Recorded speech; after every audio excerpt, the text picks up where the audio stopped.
It's common to hear on the news today about plastics in our oceans, but not much is being said about plastics in our lakes in the United States. Two graduate students from a college in Western New York are the first to be researching and gathering data about the impacts of plastics in the lakes and waterways in upstate New York. It is estimated that almost 13 million tons of plastics enter our bodies of water each year. Just for some perspective, 13 million tons is equivalent to about 2.6 million elephants.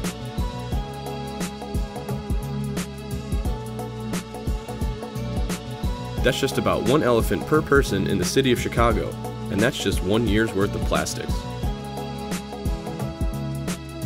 That's not good. But there's hope. Paige Buchholz and Tammy Blyer from the College of Brockport are on the forefront of groundbreaking research involving microplastics and their effects on our environment.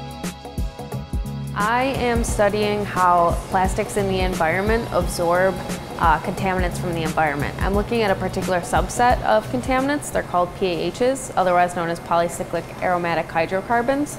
They're a type of airborne contaminant. They're produced whenever we burn anything that's carbon-based. So that could be when we burn wood, we burn coal, anything that's petroleum-based. It's also formed naturally via volcanic eruptions and forest or prairie fires. So I am trying to identify the abundance and composition of microplastics in Lake Ontario and nearby tributaries.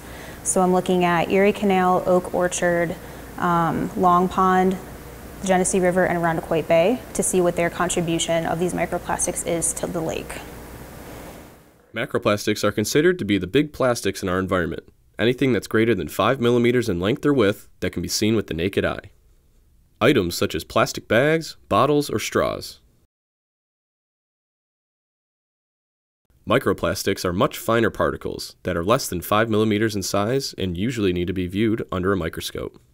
Those are formed via two processes. You have primary microplastics and secondary microplastics. Primary microplastics are ones that are made to be small to begin with. Those would be things like microbeads that are in face washes and stuff like that. Those have been banned, so we're no longer creating those primary sources. But the secondary source is the much more common source that we find. That's stuff that's broken down from other macroplastics and then has eventually become a microplastic. And these are prominent everywhere. They've been found in sediments, they've been found in surface waters, flowing water, stagnant water, pretty much everywhere. Just to give a sense of scale, think of microplastics as the period at the end of a sentence. Paige's research is groundbreaking and unlike any other of its kind, because others primarily work in a lab when they are doing the research. She is taking it to the field. And the issue with a lab is that it's not how things work in the real world. So when we're able to take these things out into the environment, we're taking into account all those other factors that you can't manipulate in a lab.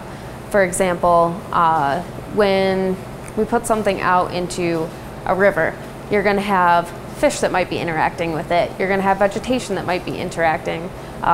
There's a constant change of temperature, change of flow rate, and you can't really do all of that into a lab. And so we could take what we've learned in the lab and try to apply that to what we see in the field. One of the challenges she's facing is determining the methods of how she's going to test the polycyclic aromatic hydrocarbons, or better known as PAHs. Since only one lab study out of San Diego University has done this before, she was unable to follow what others have done in the field. She's carving a new path that hopefully others will follow. Paige and her team have created testing devices composed of a metal stake and a cage tied to it to house a bag of plastic beads, which she based on the San Diego University study. What they did is they had two barriers. So you have the plastic beads and they're in a bag that's holding the plastic beads in there. And then there's also a secondary container. And they found that they needed this to keep any type of debris or anything else like algae from growing on the beads themselves, because that's going to impede the flow of water hitting the beads. So we use their method of having those two barriers so that we can continuously go and clean off and make sure there's nothing actually growing on the beads to maintain that steady flow of water. There's been multiple studies that have shown that there's plastic in the tap water that we drink and even bottled water. Researchers have not yet found a good way to filter out plastics in the water that we drink. As humans, we are taking in small amounts of plastics as we drink water that start to add up, but we're not alone. Fish, birds, whales, the list goes on. The dangers of macroplastics has been in the media spotlight for years. However, we don't hear much about microplastics. These are because organisms can absorb the chemicals at a faster rate than their bodies can get rid of it. This process is known as bioaccumulation. Maybe oysters, for example, because they're filter feeders. They are eating from the water. And as it's filtering out that water, the microplastics are going to become more concentrated in the oyster than they are in the water. And then as we move up the trophic levels, say we have a small fish that eats that oyster. That fish is going to eat a bunch of oysters, and then it's going to have a higher concentration of microplastics than the oyster had. And that's because it's not removing it from its system as it's eating more and more oysters. And then you have a big fish that comes along, and the big fish eats the little fish, and it's going to have an even higher concentration of microplastics than the smaller fish had, because it's going to eat a bunch of small fish. It doesn't get rid of those microplastics when it excretes, and then next thing you know, you have a really high concentration of microplastics in the big fish. So this becomes a big problem for those higher trophic level organisms, like big fish, like people. We are one of the highest levels of the trophic chain, so we are definitely subject to a lot of contaminants because of this factor. Actually, this is one of the main reasons why I'm doing the research I'm doing, because we don't really know the effects of plastic yet. We know there's a lot of it, and we know we're finding it in organisms, but we don't know what it's doing to those organisms. Paige and her team are working on diagnosing the problem so it can be fixed. This is not something that happened overnight. Plastics were being commercially produced as early as 1907, but it wasn't until World War II when the necessity to not use natural resources created a boom in plastic production. In the United States, the production of plastics grew 300%. Plastic debris was first observed in the oceans in the 1960s. There are decades, if not a century worth of plastics in the oceans, the lakes, and waterways of the United States. This is something that is affecting all ecosystems at this point, really. It's affecting marine systems, freshwater systems, it's affecting land, it's affecting air. And I really wanted to see what the freshwater component was to that, because a lot has been done on the oceans, but not much has been done in freshwater systems. And the Great Lakes are the largest source of drinking water on the face of the planet. So I really wanted to see what was going on in the Great Lakes. Also, I'm from this region originally, so there was a little bit of a personal aspect to it. Lake Ontario has been the least researched when it comes to plastics in the Great Lakes. So Tammy's goal is to see the concentration of microplastics in the Rochester, New York area in Lake Ontario by comparing it to 5 different tributary sites. A tributary is a river or stream flowing into a larger river or lake. Even though the samples are still being tested, the preliminary results don't look very bright. Every sample from the lake that Tammy has looked at so far has a higher concentration of microplastics than the tributary sites to the naked eye. This is very new research. It really hasn't picked up but within the last 5 years or so, so some of the methods are still being standardized. But what we do is we sample the lakes using tows, so we tow plankton nets behind us. For the tributaries, we basically just drop them over bridges and let the flow of the water pass through the nets. Then we bring them back to the lab and we remove any large organic matter, and then they undergo wet peroxide oxidation, or WPO, so this oxidizes any remaining organic matter that's left in the sample. After that, everything gets filtered, and then we analyze the filter underneath a microscope to see the count. And then my samples would be taken to Cornell, and they will be analyzed for polymer type. And this is stuff that is potentially ending up in our drinking water. So a lot of these larger pieces that you see can get filtered out, but these smaller, tiny pieces that we can't see until it's under the microscope can potentially get through filters in a wastewater treatment plant.